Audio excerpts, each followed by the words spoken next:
En el nombre del Padre, y del Hijo, y del Espíritu Santo. Alabado sea Jesucristo.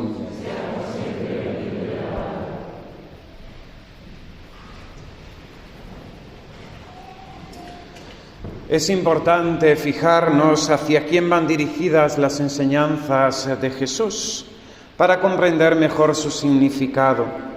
A veces Jesús habla a la multitud que se agolpa a su alrededor, sedienta de verdad. Otras veces es una conversación personal dirigida a una persona concreta. Otras veces lo que dice es para el grupo reducido de sus discípulos o a los mismos apóstoles a los que el Señor quiere instruir. Otras veces habla a los que de un modo u otro se acercan a Él, pero no con recta intención. Su deseo no es buscar la verdad, sino encontrar alguna enseñanza de Jesús para tener con qué acusarlo. Desde los primeros momentos de la vida pública del Señor, los grupos de poder, los sacerdotes del templo, los escribas, los fariseos, los saduceos, están al acecho. Buscan coger a Jesús en alguna cosa para poder acusarlo. Nuestro Señor tiene que sufrir su desprecio, su envidia, su persecución, sus deseos de darle muerte. La parábola de hoy, de los invitados a las bodas del Hijo del Rey, está dirigida a los sumos sacerdotes y a los fariseos. Jesús pone de manifiesto que aquellos que en primer lugar habían sido invitados a participar del reino de los cielos, el pueblo judío, el pueblo de la promesa, descendientes de Abraham con los que Dios había hecho alianza, han rechazado esta invitación. Este rechazo se pone principalmente de manifiesto en aquellos que debían ser los entendidos de la ley, que conocían las profecías y las palabras del Señor.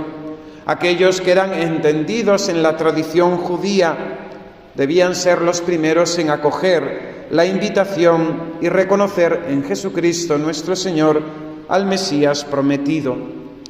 Los intereses mundanos y materiales, la ambición y el apego al poder, el miedo de perder su estatus y privilegios y, en definitiva, el apego al pecado les lleva a dar muerte a los profetas, a rechazar la invitación a participar de las bodas del Hijo del Rey, a dar muerte a los emisarios del Rey que los invitan a las bodas. Este pecado del pueblo judío, este pecado de apostasía, de rechazo de la fe, de rechazo del Mesías, es el que ahora en nuestro tiempo las antiguas naciones cristianas, como decía el Papa Juan Pablo II en aquella carta apostólica en el año 2000, ha sido lo mismo. Han rechazado, han apostatado de la fe recibida de los mayores.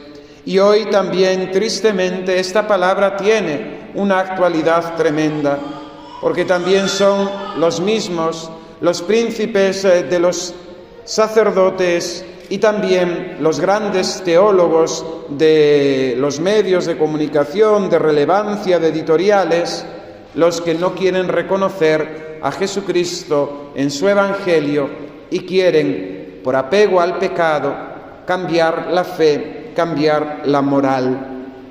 Esta invitación, ante el rechazo de los primeros invitados, cuyo destino es fatal, se abrirá a todos los hombres. Y así de todos los pueblos, de todas las razas y naciones, serán invitados los hombres a sentarse a las bodas del Hijo del Rey. Es la llamada universal a la salvación. El pueblo de Israel de la promesa ha rechazado la invitación. Infiel a su Dios, se ha vuelto a la idolatría. Ahora son todos los hombres los que son llamados al reino de los cielos. También nosotros, que no pertenecíamos al pueblo escogido. Dios, dice la Sagrada Escritura, quiere que todos los hombres se salven y lleguen al conocimiento de la verdad. Por eso la Iglesia siempre y en todo tiempo tiene que ser misionera. Su misión principal es anunciar el Evangelio, predicar a Jesucristo, salir a los caminos y a los cruces y llevar a los hombres a Dios. La tarea principal de la Iglesia no es cumplir la agenda política e ideológica de ningún grupo de poder, sino predicar el Evangelio y llevar a los hombres a Dios. La tarea principal de la Iglesia es la salvación de las almas. La tarea principal de la Iglesia es una tarea espiritual.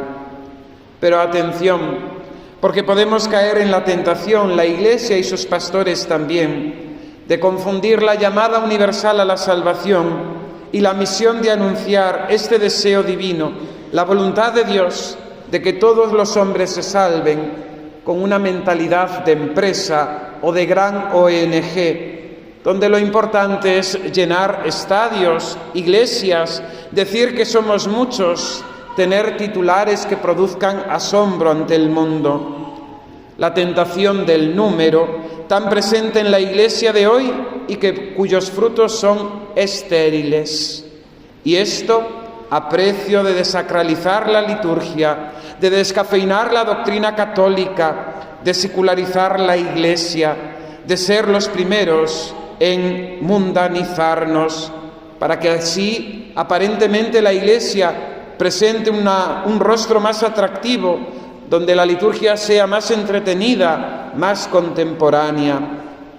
Hemos comprobado en las últimas décadas de la historia de la Iglesia en nuestros tiempos presentes que esta mentalidad de abrirse al mundo no ha producido más que una descomposición interna de la misma y una mundanización terrible. Queriendo convertir al mundo, hemos sido nosotros los que nos hemos hecho más mundanos. Y sin embargo, hay todavía quienes, para ser más, dominados por el criterio del mundo y sus modas, quieren adulterar el mensaje de la fe, cambiar la doctrina y la moral de la Iglesia, como algunos quieren hacer en el sínodo de la sinodalidad, haciendo una Iglesia inclusiva, igualitaria, en salida y de periferias. Son aquellos que San Policarpo dice que interpretan falsamente las sentencias del Señor, quieren acomodar el Evangelio, interpretan falsamente las sentencias del Señor según sus propias concupiscencias, para adaptarlas a sus propios pecados, y afirman que no hay resurrección.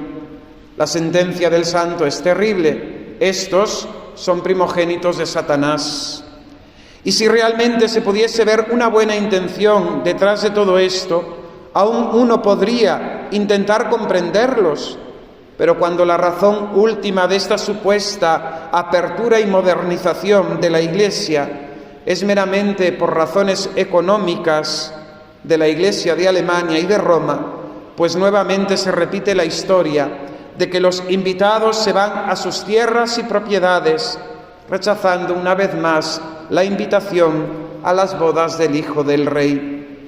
No quiero alargarme más, pero sí quiero recordaros que hemos de fijarnos en ese detalle de ese invitado que llega al banquete de bodas sin el traje de fiesta. Este traje de fiesta es el estado de gracia. Sin estar en gracia de Dios, nadie puede salvarse, nadie puede entrar en el salón de bodas. Para estar en gracia de Dios hay que estar purificado de todo pecado. El mismo Señor nos regala el traje a través de los sacramentos. Recordad la hermosa vestidura blanca que se impone al recién bautizado. Y particularmente este traje de fiesta se nos devuelve cuando, por desgracia, pecamos en el sacramento de la penitencia.